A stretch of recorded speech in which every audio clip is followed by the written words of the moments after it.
கூத்தாண்டவர், அதாவது பேர்லயே ஆண்டவர் அப்படிங்கிற பட்டம் ஒரு சில சாமிக்கு தான் பொருந்தும். அதுல இந்த சுவாமி ஒருத்தர். இந்த கூத்தாண்டவர் வந்து வேற யாரும் கிடையாது, அர்ஜுனனுக்கும் உலூபி அப்படிங்கிற நாகக்கண்ணிகைக்கும் மகாபாரத போர் காலங்கள்ல பிறந்த பையன் தான் வந்து நம்ம கூத்தாண்டவர் அரவான்.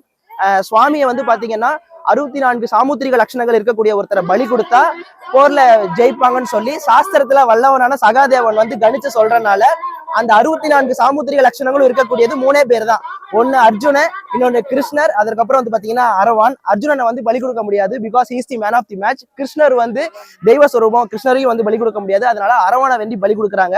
அரவான் வந்து அப்ப என்ன கேட்கிறாருன்னா, நான் எல்லாத்தையுமே நான் அனுபவிச்சிட்டேன், எனக்கு நிறைவேறாத ஆசை ஒண்ணு என்னன்னா இல்லற சுகம் என்ன அப்படிங்கிறது எனக்கு என்னன்னு தெரியாது, அதனால நான் அருங்கலத்துக்கு போகிறதுக்கு முன்னாடி, பலிகலத்துக்கு போறதுக்கு முன்னாடி எனக்கு 3 வர வேணும்னு கிருஷ்ணர்கிட்ட கேட்கறாங்க.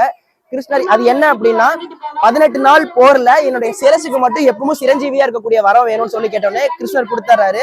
அதே மாதிரி அந்த போர்க்களத்தை நான் பார்க்கணும், ஒரே வெட்டுல 2 துண்டா கிடையாது, நான் இயற்கைக்கு மாற ஒரே வெட்டுல 3 துண்டா உயிர் போகணும்னு சொல்லி கேட்கிறாரு. அந்த வரத்தை கொடுத்துட்றாங்க. அதே மாதிரி நான் ஒரு நாள் வாழ்ந்தாலும் இல்லற சுகத்தை அனுபவிச்சுட்டு நான் அதை வந்து எனக்கு கல்யாணம் நடக்கும்னு சொல்லி கேட்டனால, விடியற பொழுது வந்து இறக்கக்கூடியவனுக்கு யாரும் பொண்ணு தர போறது இல்லை, அது யாருமே தராதனால கிருஷ்ண பரமாத்மா என்ன பண்ணுவாரு, உலக நன்மைக்காக வேண்டி மோகினி அவதாரம் இருந்து கூவாக அந்த கூத்தாண்டவர் கூட இருந்து நல்லபடியா முடிச்சுட்டு அதற்கப்புறம் அடுத்த நாள் வந்து இந்த நிகழ்வு நடக்குது. இந்த நிகழ்வு அந்த 18 நாள் பாரத போர்ல சுவாமியோடைய கூத்தாண்டவருடைய சிரசு மட்டும் ஏன் இங்க இருக்கு அப்படின்னா கிருஷ்ண பரமாத்மா கொடுத்த வரம். இந்த சிரசுக்கு வந்து என்றென்றும் சிரஞ்சீவியா இருக்கக்கூடிய வரம். சிரஞ்சீவினா சாகாத வரம். சிரஞ்சீவி வரம் பெற்றவர்கள் ஒரு சிலர் தான், பரசுராமர், ஆஞ்சநேயர், அஸ்வத்தாமன், அதற்கப்புறம் வந்து பாத்தீங்கன்னா நம்ம கூத்தாண்டவர் தான். சுவாமிக்கு வந்து சிரசுக்கு வந்து சிரஞ்சீவி வரம் கொடுத்து நல்லபடியா அந்த பாரத போர் முடிஞ்சதுக்கு அப்புறம் அந்த சிரசை கொண்டு வந்து இங்க வச்சிடறாங்க.